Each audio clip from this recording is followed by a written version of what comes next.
അതേപോലെ മറ്റൊരു വാർത്തയുമായി ബന്ധപ്പെട്ട വിശദാംശങ്ങൾ കൂടി നമുക്ക് ആവശ്യമാണ്.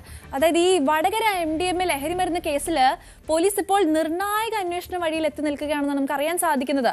മുഖ്യ പ്രതി കീർത്തനയാണെന്നുള്ള വിവരവും പുറത്തു വന്നിട്ടുണ്ട്. എന്തൊക്കെയാണ് അതിനെ സംബന്ധിച്ചിട്ടുള്ള കൂടുതൽ വിശദാംശങ്ങൾ?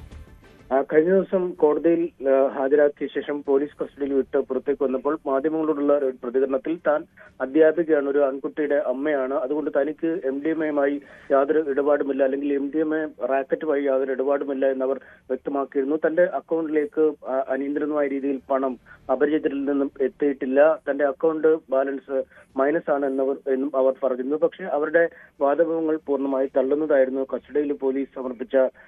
പോലീസ് കോടതിയിൽ സമർപ്പിച്ച കസ്റ്റഡി അപേക്ഷ.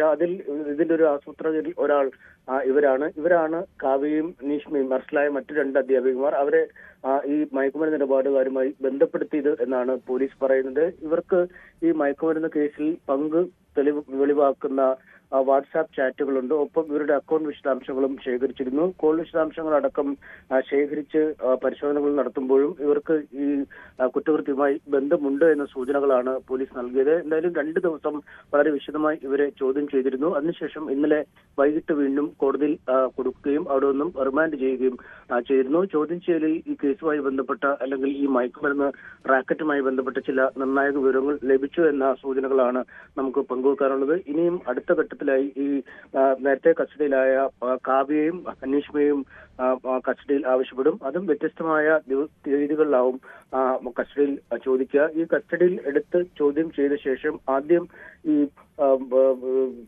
കീർത്തന നൽകിയ മൊഴിയുമായി ഇവരുടെ മൊഴികൾ ഒത്തുനോക്കും. അത്തരത്തില് പരിശോധനകളിൽ വീണ്ടും പരസ്പര വിരുദ്ധമായ എന്തെങ്കിലും പ്രസ്താവന കണ്ടുപിടിക്കുകയോ അല്ലെങ്കിൽ രേഖകൾ അടിസ്ഥാനപ്പെടുത്തി നടത്തുന്ന ചോദ്യത്തിന് കൃത്യമായി ഉത്തരം നൽകാതെയോ വന്നാൽ അടുത്ത നടപടികൾ ക്രമങ്ങളിലേക്ക് കടക്കും. എന്തായാലും 3 പേരെയും പ്രത്യേകം ചോദ്യം ചെയ്ത ശേഷമാവും പിന്നീട് ഇവരെ ഒന്നിച്ച് ചോദ്യം ചെയ്യാനുള്ള ഒരു നീക്കം നടത്തുക. ഇതിനിടയിൽ ഈ ജിജിൽ കുര്യാക്കോസ് എന്ന കണ്ണൂർ സ്വദേശിയായ ഇരിട്ടി സ്വദേശിയായ യുവാവ് ഈ മയക്കുമരുന്ന് കടത്തിലെ പ്രധാന കണ്ണിയാണെന്ന് പോലീസ് കണ്ടെത്തിയിരുന്നു. അയാളാണ് ഈ കേസിന്റെ തന്നെ ആസൂത്രണകനായ വയനാട് സ്വദേശിയായ ഷിൻഡോയ്ക്ക് പണം അയച്ചു നൽകിയത്. 6 മാസത്തിനുള്ളിൽ 1 കോടിയോളം രൂപയാണ് ഇയാളുടെ അക്കൗണ്ടിലേക്ക് ഒഴുകിയെത്തുകയും ചെയ്തത്. എന്നാൽ പയ്യോളി സ്വദേശിയായ ഒരു യുവാവിനെ കഴിഞ്ഞ മെയ് 20 മയക്കുമരുന്നുമായി പിടികൂടിയിരുന്നു.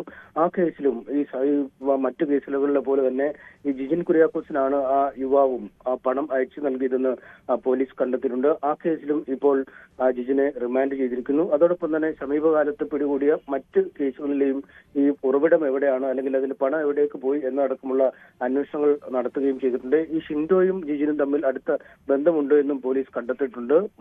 മംഗലാപുരത്ത് ഒരു കോളേജിൽ ഇവർ ഒരുമിച്ചായിരുന്നു പഠിച്ചത്. അവിടെ മുതലാണ് ഇരുവരും ലഹരി മരുന്ന് ഇടപാടുകൾ നടത്തിയത്. ഈ ലഹരി ഇടപാടുകൾ മൂലം അവർക്ക് പഠനം പൂർത്തിയാക്കാൻ കഴിഞ്ഞില്ല എന്നും പോലീസ് കണ്ടെത്തിയിട്ടുണ്ട്. സാറാണ്. അതെ, വളരെ നിർണായകമായ വാർത്തകളാണ് ഇപ്പോൾ പുറത്തു വരുന്നത്. MS അനീഷ് കുമാറാണ് നമ്മളുമായി വാർത്തകളുടെ വിശദാംശങ്ങളുമായി ചേർന്നത്.